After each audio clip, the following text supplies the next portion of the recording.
Hi, and welcome to Live Long, Live Well. I'm your host, Mark Maxwell. We're here today at the Michigan Senior Olympics in Rochester, Michigan, where over 200 participants have been involved in track and field this entire day. Many of the athletes come from varied backgrounds and varied ages. We have people who are 50 through their mid-90s. Some are experienced athletes. Some are competing for the very first time in the events. And some are very special athletes, world-class athletes that have been lifelong athletes as well. And that describes the guest I have with us today. A man who is one of the all-time greats in Missouri football history, who's a Detroit Lion who played in the mid-60s and has held state records in the shot put to this very day. Our guest, Dan Larose. And Dan, welcome to Live Long, Live Well. Thank you, Mark. Thank you. Now, Dan, you've been an athlete your entire life, and I'd really like to hear how you got started in athletics. What was your favorite sport when you were young, and what you did in high school, things like that? Well, I came from a very small school in Missouri, Crystal City, Missouri. There was 2,000 people, and that was what you did in high school. You went out for sports. My favorite sport was football, and we sort of ran track to keep in shape for football. I was a basketball player. I tried baseball, but I'm blind in my left eye, so they showed me a chart and said, if that ball hits you in the side of the head, you're done, so don't play baseball. So I stayed with track and football and basketball. So the track experience you had was based on playing football. You did that to keep in shape for football. Yeah, I think all athletes today, all football players, I think in high school, should be on the track team. Right. If they can't run, they should be throwing a shot or throwing a discus. You know, they're Right. big and strong kids today, and you got to stay in shape. Except for yourself, you became quite proficient in track, and your best event in track was what? Shot. I was a good shot putter. And it's funny today, these kids weigh 280, 300 pounds. In high school, I weighed 218, and I could throw the shot in college, which was 16 pounds. I could throw it 56 feet. So, which was at a national level at that time. Yeah, that was the indoor record for Missouri. And in those years, there was only 3 people in the world over 60 feet for the 1960 Olympics. So this is my junior year. I thought I could have gone on and gone to the Olympics, 1960, but I broke my wrist fooling around, so I couldn't throw. So you ended up going to the University of Missouri. Right. And you got a scholarship that was half in track and half in football. Yeah, they gave me half football, half track, and said, and if you get your grades up and you do well, we'll see what happens. And of course, I did well in track, but I did a lot better in football. So they gave me a full scholarship for football. Well, the University of Missouri describes you to this day as one of the greatest two-way players in Missouri football history, and you're on their all-time team. Now, how did you end up playing both ways in football? Was that was a little more common in your era, but well, still, it's quite an achievement. That's the way they did it in those days. You know, I also kicked off and punted. So when the game started, I would kick the football, and then I'd go in and play offense, and then we go defense, play defense. I would punt on offense, and we were on special teams. And then when the half came, you got your break, and you go in the second half, and we rarely got hurt. Everybody played, and we never got hurt. It was amazing. Yeah, well, back then the training regimens were quite different. In fact, was there any type of weightlifting regimen involved at Missouri at that time? We didn't have any weights at all. Our high school coach didn't believe in weights, thought you'd be muscle bound. The colleges weren't into weights at the time, and so I couldn't even lift weights. There was 2 shot putters that I could beat, but they were lifting weights. I couldn't even get the bar off their chest. They were so strong, but I could beat them because I was fast. Yeah, yeah, it's incredible how the training techniques have changed because even in pro football, I believe the first team to train with weights was the 1960 San Diego Chargers, and then obviously there was some success in performance, and then other teams picked it up very quickly after that. Now, in Missouri, you were involved in the first bowl win in Missouri history, the 1961 Orange Bowl, in which you played against Joe Bellino.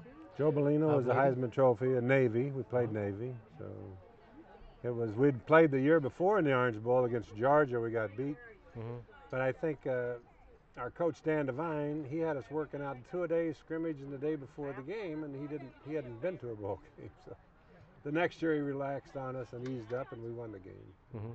Well, obviously a very big game.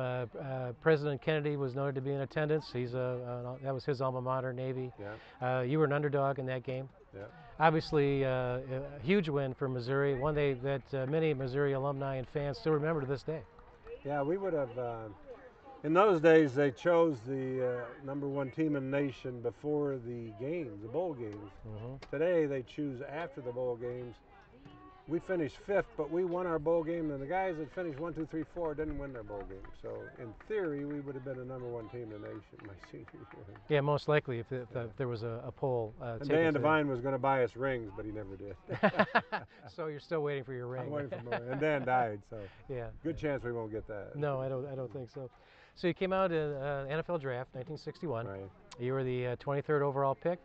The AFL had started in 1960, so there was a little bit of competition, but the salaries were just beginning to rise at that time. Well, a little bit. We thought they were good, but about 2 years to 4 years later, they really got up. They really picked up, right? So. That was the beginning. So can you tell us about you're picked by the Lions, 1961, right. And now the negotiation process was quite a bit different in those days. You didn't have an agent. No, and they called me and said, you know, are you going to sign with AFL? And I said, no. They said, we're going to draft you. I said, well, fine. I hadn't heard from the Lions. I heard from a lot of teams. So they were playing in the Runner-Up Bowl at the time, which was a game in Miami, Florida. Right, against the Browns, I think. Yeah, and the winner got $600 and the loser got $400. Right. So we're going to be in your hotel, Dan. We want to take you out for dinner. I said, no. I was heading for the Hula Bowl. But the seniors that year, we were in the All-American show in New York with we went on Ed Sullivan's show and the morning show with Dave Garraway, I think, and then so we all got together and we say we were going to sign for $15,000 with a $10,000 bonus. That was our rallying cry. 15-10, which is huge money. Oh, 15-10. Yep. And we go to Hula Bowl. How you doing? 15-10, 15-10. So I was down in Columbus, Ohio for an awards banquet.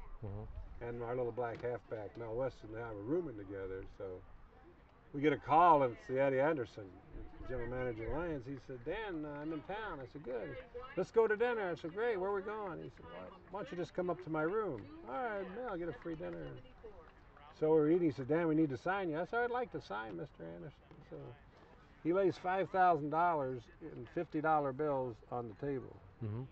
Now, I had never seen that much money in my life.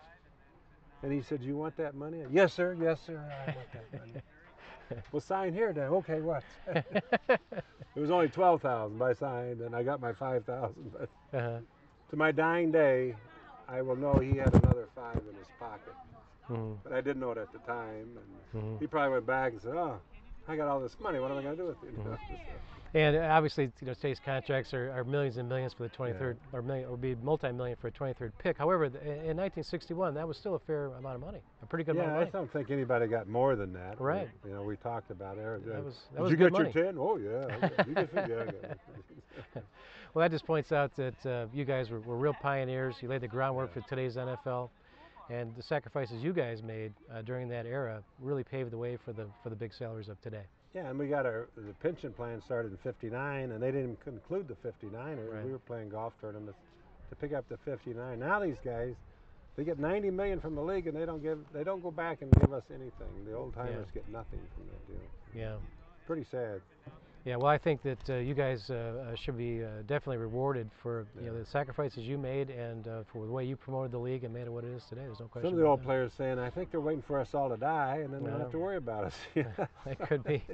Well, you remember the 1962 Lions, and any Lions fans that know that era really appreciate the 1962 team, which was probably the best, in my opinion, the best Lions team that did not win a title. Right. And they had two critical games against Green Bay that year, the team that did win the NFL title.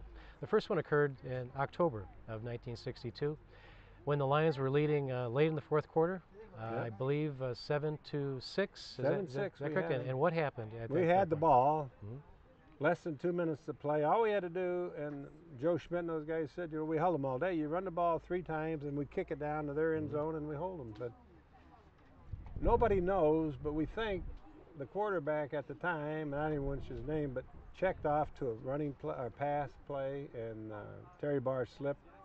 Herb Adderley from Michigan State intercepted, ran it back 30 yards, and they kicked the field goal. Harney kicked the field goal, and they beat us 9-7. And They were going to kill the quarterback. Alex Karras said, "I'm going to kill you," and then George Wilson said, "No, I call the play. I call the play," and we knew he didn't. So. But it was a bad scene, and Right. I sort of forgotten it, but through the years. But 2 years ago, I had dinner or lunch with a couple of old timers, and they're still upset about that game because we I'll bet they are. We beat them in Detroit that year, so Right. we would have won the championship. Right. Did you think that particular loss? Well, the team went on to have a great season, Right. and ended up. Of course, we're going to talk about the second game against Green Bay as well. But do you think a rift developed after that first Green Bay game that may have hurt the Lions later on? No, because we still won every game except the last one, and the last one we couldn't win the championship. It was Chicago. It was cold. Right. I just think we kind of gave up and let them then win the game because nothing we could do. Well, let's go to the Thanksgiving Day game, 1962. Right. Packers came in undefeated. Right. And the Lions came out with one of their best performances in their history. Right. Fearsome pass rush. I really think that, I know that later on the Rams coined the term fearsome foursome, but I believe the Roger Brown, McCord, and those guys had that moniker at that time, if I remember correctly. And what was the mood in the locker room before that particular game? Well, all you can think about is what happened in Green Bay, so we weren't going to happen again. It wasn't going to be a close game. We knew that. Most people in the state of Michigan have seen the picture where 5 defensive linemen are on top of Bart Starr. That happened all day long, and that was that game. That's correct. One of the best games by the Lion defense in their history. The pass rush was awesome. Starr was crushed the entire day, and like I said, Lions fans still remember that victory. And they today. never got to our quarterback. We had we held out their line, and we marched down the field. We scored when we wanted to, and that's the way the first game should have been. But right, and then cold and windy and rainy. Green Bay ends up 13-1. They win the NFL title. The Lions end up 11-3 that year, but with an extremely strong team. Now, as you move forward, you obviously have remained in athletics to this very day.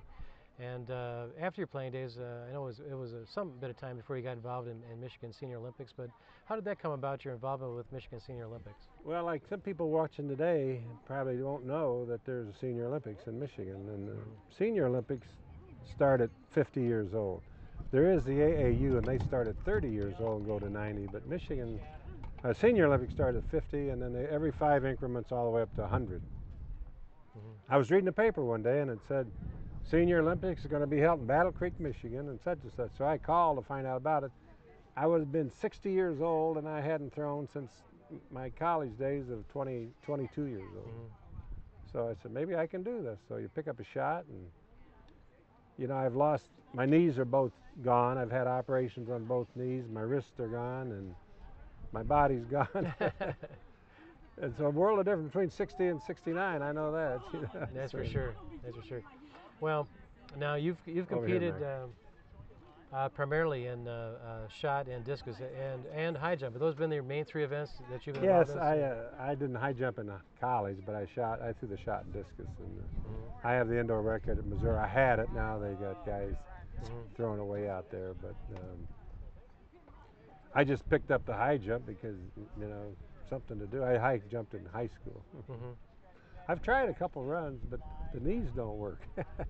Now you've held the state record in the shot put for your age group, I believe, for the last few years? Yes, since I turned 65, I got the record and have held it since then. Okay, can you tell us, just in closing, a little bit about what you're doing now? I know you're coaching some high school kids, and tell us a little bit about that.